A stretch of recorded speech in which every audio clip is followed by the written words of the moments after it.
And we're back, and this time I'm going to give you a short introduction to using color in logo design. A good logo should always work without colors. So whenever you've got a winning logo design, create a black and white version of it and see if it still works.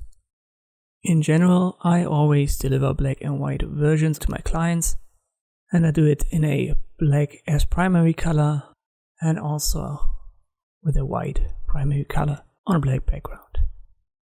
It's very important that you check the culture of the target market in which the logo is used. For example, we use the color white. It's associated with, for example, the wedding. You've got birds that are white and that are associated with freedom.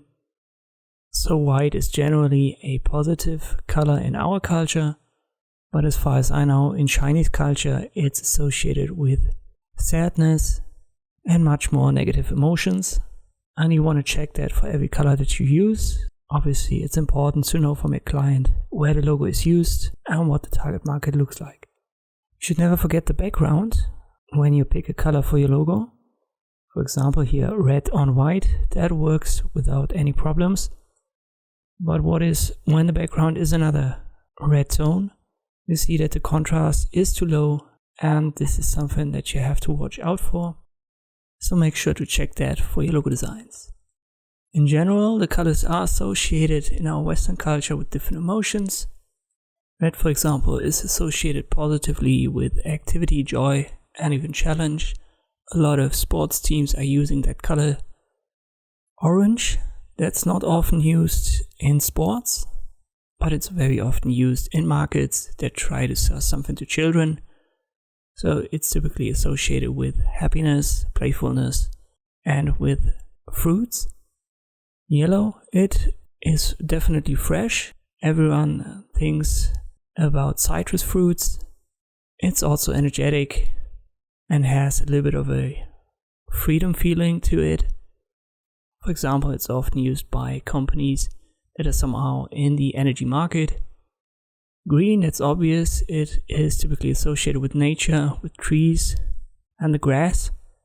So a lot of companies that have an environmental flair to it are using that color, but it also means loyalty and it stands a little bit for health, so it's used in the health industry a lot as well.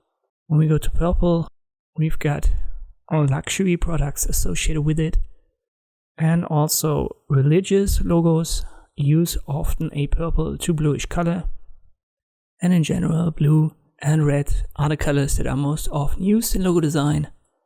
But as I've said, this is just a Western culture, so you definitely need to check the target market for your logo design. When you work with colors, you've got the chance to play around with the tint and the shades. For example, you can use a very strong color, so this is a basic red color that I'm using here. And because it's strong, it's automatically associated with assertiveness. But when you use a lighter tint, you get something like this. And all of a sudden, you've got a more softly, more gentle logo design. It still works for products when you need something that's more soft or gentle.